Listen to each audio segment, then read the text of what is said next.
दिया। मैं इन महिलाओं को विशेष बधाई देता हूं, अपनी शुभकामनाएं देता हूं।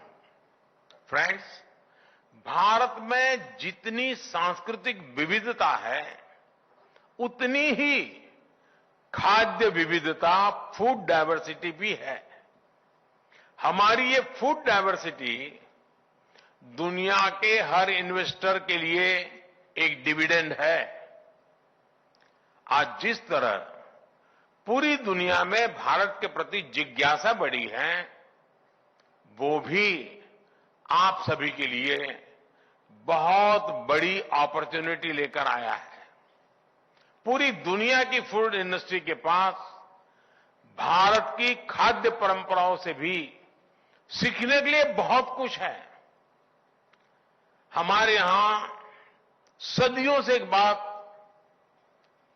यानी जीवन का हिस्सा है, हर परिवार की सोच का हिस्सा है।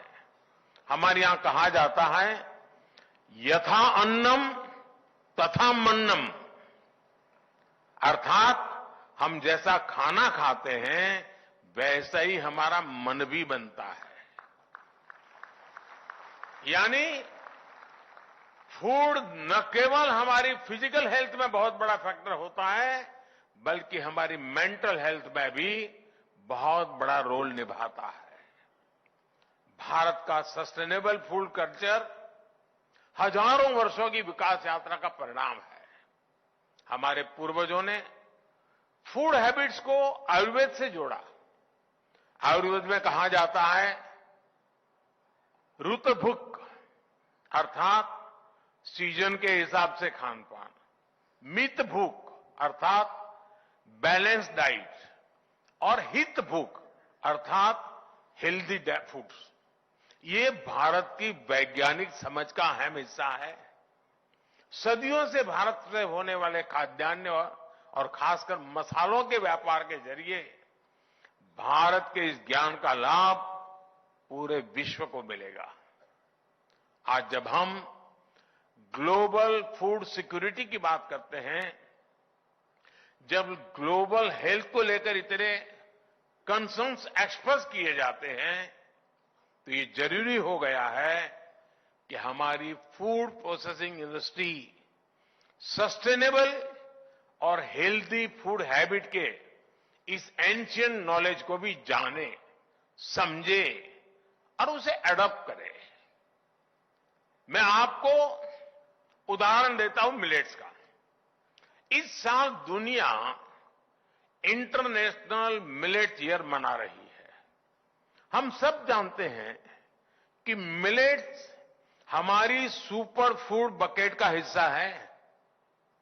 भारत में हमने इसे श्री अन्न की पहचान दी है।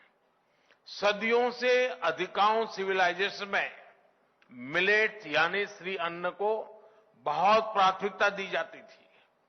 लेकिन ये बीते कुछ दशकों में भारत समेत अनेक देशों से मिलेट्स फूड हैबिट से बाहर होते चले गए।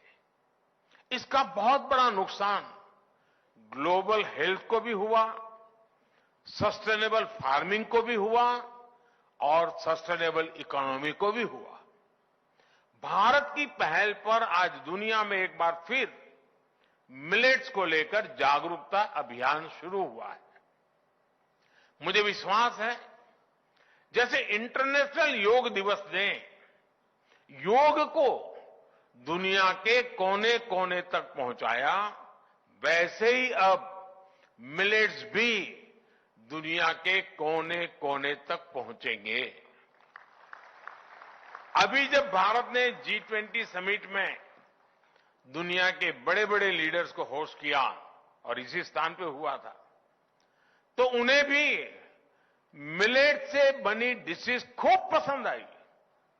आज भारत में कई बड़ी बड़ी कंपनियां मिलेट से बने प्रोसेस्ड फूड आइटम मार्केट में लॉन्च कर रही है। इस दिशा में कैसे ज्यादा से ज्यादा अवसर बने, कैसे श्री अन्न की फूड मार्केट में हिस्सेदारी बढ़े, आप सब इस पर चर्चा करें इसका एक कलेक्टिव रोड मैप तैयार करें जिसका लाभ